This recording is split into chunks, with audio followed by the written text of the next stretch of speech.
Programang ito ay rated SPG. Striktong patnubay at gabay ng magulang ang kailangan. Maaaring may masiselang tema, lengguwahe, karahasan, sexual, horror o droga na hindi angkop sa mga bata. Mga kapamilya, narito ang mga dapat nating abangan sa FPG's Batang Quiapo.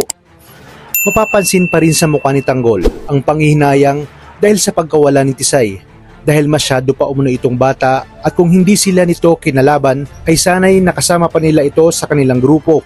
Sa kabila nito ay mas lalong tumapang at tumibay si Tanggol at walang sino man ang pwedeng humarang at makapigil sa kanilang mga plano at tuloy-tuloy na pagyaman.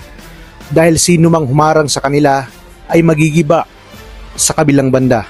Kahit papano ay mabubunutan ng tinik si Marites dahil sa ginawang pagdamay at pagsama sa kanya ni Ramon, lalo na sa mga problemang kanyang pinagdadaanan ngayon. Hindi naman alam ni Ramon at Marites na nasundan pala sila ni Olga. Hindi makakapayag si Olga na masira lahat ang kanyang pinaghirapan, kaya sa gabing yun ay tatapusin niya na ang lahat ng mga sagabal sa kanyang mga plano, kasama na nga itong si Ramon. Wala nang pamimilian si Marites, kundi ang sundin si Ramon dahil buhay na nila ang nakataya. Nagawa nilang tumalon mula sa ikalawang palapag ng gusali para matakasan ang mga tauhan ni Olga, kapalit ng pangako ni Ramon na hindi niya ito pababayaan at poprotektahan niya si Marites. Ngunit ano kayang gagawin ni Marites ngayong naiipit na at napapalibutan na ng mga tauhan ni Olga si Ramon? Mapipilitan na kaya siyang lumaban sa pagkakataong ito at siya ang sasalo sa daplis ng bala mula kay Ramon? Kaya naman magkakaroon ng utang na loob si Ramon kay Marites. Madadaplisan ng bala si Marites at dito makikita ng kanyang dalawang mata na nakatitig sa kanya si Olga, na kilala niya nga bilang si Aling Beng. Tutuluyan na sana siya ni Olga, ngunit dumating na ang mga tauhan ni Ramon.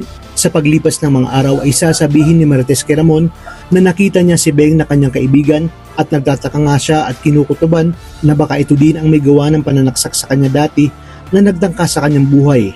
Kaya naman sa tulong ni Ramon ay paiimbestigahan nito ang sinasabing Beng ni Marites.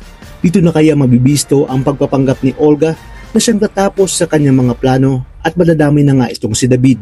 Kaya namang kapamilya, tuloy-tuloy ang pagtutok dito lang sa FPG's Batang Quiapo. Maraming salamat sa inyong panonood at pagbalain tayong lahat, kapamilya.